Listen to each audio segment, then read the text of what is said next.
We have a great panel here tonight who are going to weigh in on this topic and much more. I'm going to turn to Pastor Bill Devlin because when it comes to matters of the religious nature, we often ask you your opinion. Sure. Is this a legitimate religion? Well, I love that one interview that said a celebrity Christian thing or something like that. And let me say, as a Christian pastor, I have really been welcomed by the Church of Scientology, both here in Philadelphia, New York. In fact, I have right here in my hands the Scientology handbook that was actually given to me as a gift by the Church of Scientology. Now, is Tom Cruise the best spokesperson? No. It's kind of like appointing Paris Hilton to be the spokesperson for the religious right. Is Scientology a little weird? Do I wish that Tom Cruise was a follower of Jesus like I am in my congregation? Yes. However, Scientology has nothing to do with Christianity. It's more of kind of a pull yourself up by your bootstraps and get inside your own head. And it's very strange, and yet I've had a lot of interaction with them. But is that a religion, Father Rick, or is it more of a mindset? Well, it's a both and. Religion is very difficult to understand. Chemistry is easy. Two elements, they always do what they do. 50 people who try to believe in God together, who knows what's going to happen? We live in times where there's tremendous cultural change, and people are searching. This seems to work for Tom Cruise. He makes more money than I do. His wife's better looking than mine. Joke.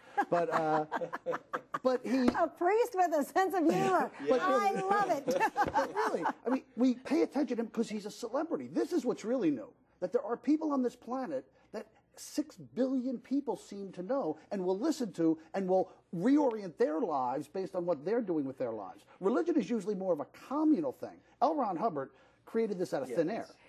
And it's a self-improvement program. It's a self-perfection program. Really what it is in religious terms is Gnosticism, secret knowledge. So why does it get so much criticism, and why is it met with such skepticism? Well, I think because Hollywood has always been hostile to faith. It doesn't matter whether you're Mel Gibson making the Passion of the Christ movie, if you're an evangelical, born-again Christian, or, you know, Hollywood has always been hostile to faith. And so Tom Cruise, even though he's not the best spokesperson for him, what I think the media should be doing, and what I'm glad, is that, hey, if you shut Tom Cruise down, then you have the right to come in and shut my church down. So that's freedom of speech. We live in the land of the free and the home of the brave. So he has every right to speak for his beliefs. All right, Centra, I want to jump in and get you part of our conversation as well.